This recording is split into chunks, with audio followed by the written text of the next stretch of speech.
Hello আমার সকল প্রিয় ছাত্রছাত্রীরা, তোমাদের জন্য খুব গুরুত্বপূর্ণ এবছরের উচ্চ মাধ্যমিকের বাংলা সাবজেক্টের যে কবিতাগুলো আছে সেই কবিতা থেকে এবছরে কী কী বড় প্রশ্ন আসতে পারে তার উপর ভিত্তি করে আজকের এই সাজেশন ভিডিওটি তোমাদের কাছে তুলে ধরা।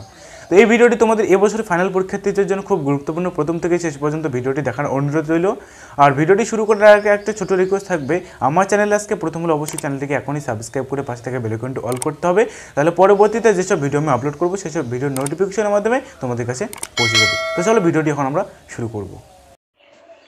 তো সবার প্রথমে আমরা আলোচনা করব রূপনারায়ণের কুলেতে রবীন্দ্রনাথ ঠাকুরের লেখা। এখান থেকে তোমাদের এই রূপনারায়ণের কুলে যে কবিতাটি আছে উচ্চ মাধ্যমিকের বাংলা সাবজেক্ট থেকে, এখান থেকে তোমাদের আগে বড় প্রশ্ন আলোচনা করব, তারপরে আলোচনা করব বাকি কবিতাগুলো। তো প্রথমে তোমরা আগে মনে রাখবে যে রূপনারায়ণের কুলে কবিতাটি যে আছে সেই কবিতাটির লেখক হচ্ছেন, কবি হচ্ছেন কবিগুরু রবীন্দ্রনাথ ঠাকুর।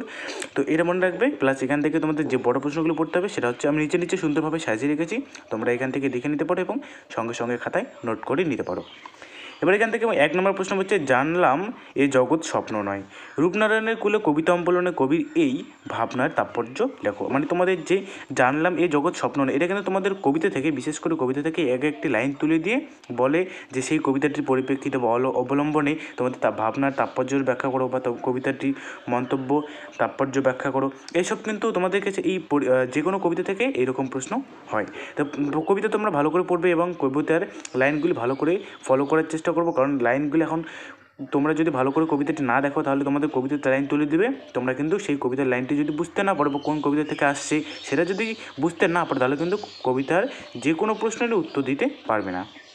তাই আমি বলবো এখনও টাইম আছে, ভালো করে তোমরা কবিতার লাইনগুলি এবং এক একটি কবিতা ভালো করে ফলো করো, লাইনগুলি বোঝার চেষ্টা করো। এবার এই যে প্রশ্নটা আছে, এই জগৎ স্বপ্ন নয়,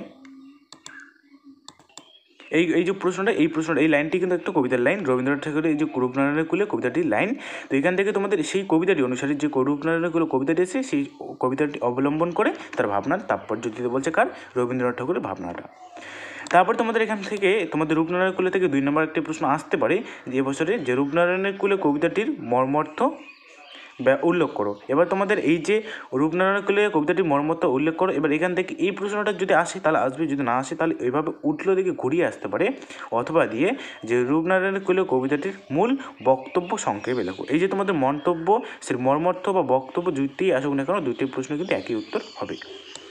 তারপর তোমাদের এখানে রূপনারায়ণের কুলে থেকে তোমাদের এই 3 নম্বর আরেকটি প্রশ্ন হচ্ছে যে আমৃত্যুর দুঃখের তপস্যা এ জীবন, কবি জীবনকে কেন দুঃখের তপস্যা বলেছেন?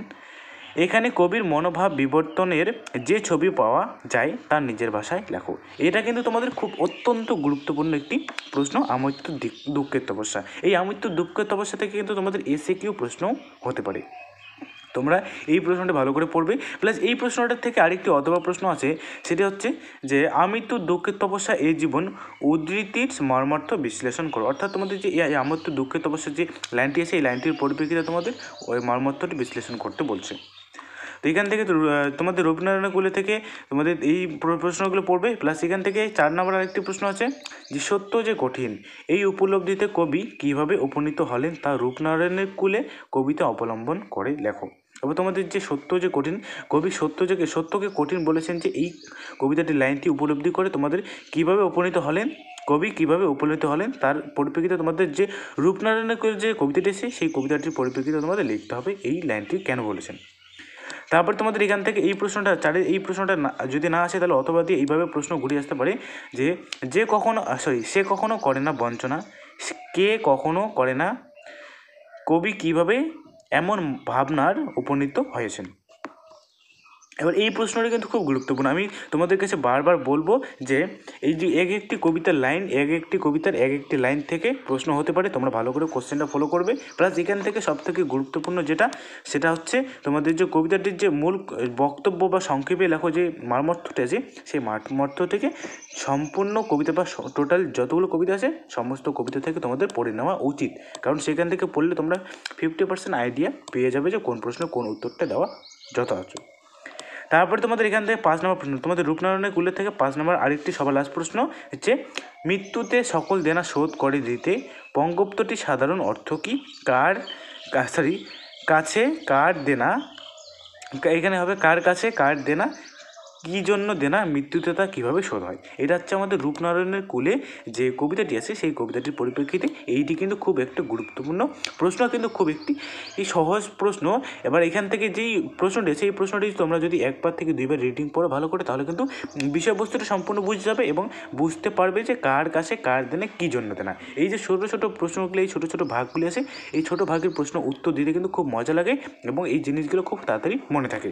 আর বড় বড় প্রশ্ন, বড় বড় প্যারা এক একটি, সেই বড় প্রশ্ন বড় প্যারা কিন্তু মনে রাখার সম্ভাবনা খুব কম। তো এখান থেকে তোমাদের রূপনারায়ণের কুলে যেই কয়টি প্রশ্ন ছিল, এখানে 5টি প্রশ্ন আসে, প্লাস এখান থেকে 2-1টা অথবা দেওয়া আছে। এই প্রশ্নগুলি তো তোমরা যদি ফলো করো তাহলে এবছরের ফাইনাল পরীক্ষা এইসব প্রশ্নই কবিতা থেকে হুবহু কমন পেয়ে যাবে। প্লাস এখান থেকে তোমাদের যে পরবর্তী কবিতা আছে আমি দেখি শক্তি চট্টোপাধ্যায় লেখা, এই আমি দেখি কবিতাটি আছে, এই কবিতাটির লেখক হলেন শক্তি চট্টোপাধ্যায়। এই শক্তি চট্টোপাধ্যায় তিনি এখানে অনেকগুলি সেই গাছের সম্পর্কে তিনি এখানে অনেকগুলি প্রশ্ন যে দিয়ে রেখেছেন। এবার এখান থেকে 1 নম্বর প্রশ্ন হচ্ছে যে আমার দরকার শুধু গাছ দেখা, বক্তাকে তার গাছ দেখা দরকার কেন। এই যে কবিতার কিন্তু এক একটি লাইন, এই যে আমার দরকার শুধু গাছ দেখা, এটা কিন্তু কবিতার একটি লাইন। এবার বক্তাকে, এখানে বক্তা হলেন শক্তি চট্টোপাধ্যায়, প্লাস তার গাছ দেখা দরকার কেন, কেন তার গাছ দেখা দরকার সেটা তোমরা একটু সংক্ষেপে লিখবে। প্লাস এই যে আমি দেখি বক্তাকে গাছ দেখা দরকার কেন, এটা যদি না আসে তাহলে পরবর্তীতে এই প্রশ্নটা ঘুরিয়ে ফিরে আসতে পারে যে আমার দরকার শুধু গাছ দেখা, বক্তাকে কেন তার গাছ দেখা দরকার, এই বিষয়ে বক্তার কোন আপেক্ষ শোনা গিয়েছিল। তো এই যে তোমাদের যে উপরের প্রশ্ন আর নিচের প্রশ্নটা কিন্তু খুব একটি মিল আছে, কারণ একটা কবিতা থেকে বেশি বড় প্রশ্ন আর কি দেওয়া যায় না। তো এক একটি প্রশ্নের সঙ্গে এক একটি মিল থাকে। তোমরা এখান থেকে এই প্রশ্নগুলি যখন এই প্রশ্নটা তোমরা পড়ে নেবে, এই প্রশ্নটা পড়ে নেওয়ার পর তখন তোমাদের কিন্তু এই যে এখান থেকে আমার দরকার থেকে শুরু করে দেখা দরকার পর্যন্ত তোমাদের এই এতটুকু প্রশ্ন কিন্তু পুরো পেয়ে যাচ্ছ। প্লাস এখান থেকে যদি এই বিষয়ে বক্তার কোন আপেক্ষ শোনা গিয়েছিল এটা যদি পড়ো তাহলে কিন্তু তোমাদের টোটালটাই মনে রাখার চেষ্টা করো। তাহলে তোমরা কী করবে, নিচে যে অথবা দিয়ে যে প্রশ্নটা আছে সে অথবা দিয়ে প্রশ্নটা সম্পূর্ণটা কমপ্লিট করবে। তাহলে এখান থেকে যদি প্রশ্ন আসতেও দিবে, যদি এখান থেকে এই প্রশ্নটি না আসে তাহলে উপরে প্রশ্নটা আসলে কিন্তু এখান থেকে এই উত্তরটা লিখে দিলেই তোমাদের হয়ে যাবে। তারপর তোমাদের এখান থেকে আমি দেখি 2 নম্বর প্রশ্ন যে শহরের অসুখ হা করে কেবল সবুজ খায়, শহরের অসুখ কি, এই অসুখ নিরাময়ের জন্য কবি কী করতে বলেছেন। এবার শহরের অসুখ কি, আমরা জানি শহরের অসুখ যে গাছ কাটার ফলে যে পরিবেশ দূষণ হয় বা বিভিন্ন ধরনের খারাপ প্রতিক্রিয়া হয়, সেটি হচ্ছে আমাদের শহরের অসুখ। প্লাস এখান থেকে এই অসুখটি নিবারণের জন্য কী কী করতে হবে, এখানে আমি দেখি কবিতা থেকে তোমাদের কিন্তু এই পরিপ্রেক্ষিতে এই গল্পটির কবিতাটির পরিপ্রেক্ষিতে তোমাদের এই প্রশ্নটির উত্তর দিতে হবে। প্লাস এখান থেকে এই প্রশ্নটি একটু ঘুরিয়ে ফিরে আসতে পারে অথবা দিয়ে যে আরোগ্যের জন্য ওই সবুজের ভীষণ দরকার, ওই সবুজ বলতে কী বোঝানো হয়েছে, তার দরকার কেন। এবার হচ্ছে ওই সবুজ বলতে কী বোঝানো হয়েছে সেটা আমাদের দরকার, কিন্তু এখানে সবথেকে বড় কথা হচ্ছে এই লাইনটি, এখানে একটি কবিতার লাইন তুলে দেওয়া আছে যে আরোগ্যের জন্য ওই সবুজের ভীষণ দরকার। আমি তোমাদের আজকে যে প্রশ্নগুলি আজকে তুলে ধরছি সেই প্রশ্ন সাজেশনগুলি তোমরা বিভিন্ন নোটে বিভিন্নভাবে পেয়ে যাবে, তোমরা সেখান থেকে পড়ে নেওয়ার চেষ্টা করো। প্লাস এখান থেকে যদি তোমরা কোনোভাবেই কোনো বইতে না পাও তাহলে আমাকে আর এই ভিডিওর ডেসক্রিপশনে আমার হোয়াটসঅ্যাপ নাম্বার দেওয়া আছে, পার্সোনাল হোয়াটসঅ্যাপ নাম্বার, তোমরা যদি চাও তাহলে আজকের এই ভিডিওর যেসব প্রশ্ন দিচ্ছি আমি সেই সব প্রশ্নের যে কোনো প্রশ্ন উত্তর আমি তোমাদের কাছে পাঠিয়ে দিতে পারবো। যদি তোমাদের লাগে তাহলে আমাকে অবশ্যই হোয়াটসঅ্যাপে মেসেজ করবে। তো এখান থেকে তোমাদের এই প্রশ্নটি হয়ে গেল। তারপরে তোমাদের এখান থেকে আরেকটি অথবা দিয়ে আছে, আরেকটি অথবা হচ্ছে সবুজের অন্টন ঘটে, সবুজের অন্টন বলতে কী বোঝানো হয়েছে, সবুজের অন্টন দূর করতে কবি কী করতে বলেছেন। এবার তোমাদের এই যে এক একটি কবিতার লাইন থেকে এক একটি প্রশ্ন হতে পারে, তোমরা ভালো করে কবিতার লাইনটি ফলো করো, প্লাস এখান থেকে সম্পূর্ণ মারমর্থটা বোঝা নেওয়ার চেষ্টা করো। তারপর তোমাদের এখান থেকে তোমাদের আরেকটি অথবা আছে যে গাছ আনো বাগানে বসাও, কবি কেন গাছ বাগানে বসাতে বলেছেন। এবার কেন বসাতে বলেছেন সেই সম্পর্কে তোমাদের লিখতে হবে। তারপরে এখান থেকে আরেকটি অথবা আছে যে চোখ তো সবুজ চাই, এই মন্তব্য আলোকে গাছের প্রতি কবির মমত্ববোধ কীভাবে প্রকাশিত হয়েছে, আমি দেখি কবিতা অবলম্বনে বিষয়টি বুঝিয়ে দাও। এবার আমি দেখি কবিতাটি অবলম্বনে যে চোখ তো চাই সবুজ, এবার যে চোখ তো সবুজ চাই, এই কবিতাটির লাইনটি সম্পর্কে কবি কী বোঝাতে চেয়েছেন, তার মনোভাব কী ছিল সেটি তোমাদের লিখতে হবে। আমি দেখি শক্তি চট্টোপাধ্যায় কবিতাটি থেকে। এবার তারপরে সর্বশেষ তোমাদের আরেকটি বাদ গেল তোমাদের হচ্ছে মহুয়ার দেশ থেকে বড় প্রশ্ন পড়তে হবে না। তোমাদের এই যে 3টি কবিতা তোমাদের ক্রন্দনরতা জননীর পাশে আর উপরের যে 2টি আলোচনা করলাম সেটা রূপনারায়ণ কুলে এবং আমি দেখি, এই 3টি কবিতা থেকে প্রশ্ন পড়লে তোমাদের এখান থেকে অথবা দিয়ে পেয়ে যাবে। প্লাস ওখান থেকে মহুয়ার দেশ থেকে বড় প্রশ্ন না পড়লেও চলবে, তোমরা শর্ট কোশ্চেন কিন্তু পড়তেই হবে। এবার ক্রন্দনরতা জননীর পাশে মৃদুল দাশগুপ্তের লেখা, এই কবিতাটি থেকে তোমাদের কী কী বড় প্রশ্ন হবে। এবার ABCD করে তোমাদের যে 1 নাম্বার আছে, 1 নাম্বার হচ্ছে আমি তা পারি না, কে পারি না, না পারার বেদনা কীভাবে কবিকে আলোড়িত করেছে তা কবিতা অবলম্বনে দেখো।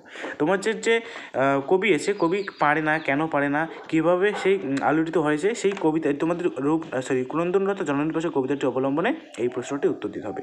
প্লাস এই প্রশ্নটি একটু ঘুরিয়ে ফিরে আসতে পারে যে আমি তা পারি না উদ্ধৃতাংশটির আলোকের কবি মানুষ ও শৈলীর বিশেষত্ব আলোচনা করো। তোমাদের এই প্রশ্নটা না আসে কিন্তু এই প্রশ্নটি হবে, তোমাদের কিন্তু উত্তরটি প্রায় একই হবে।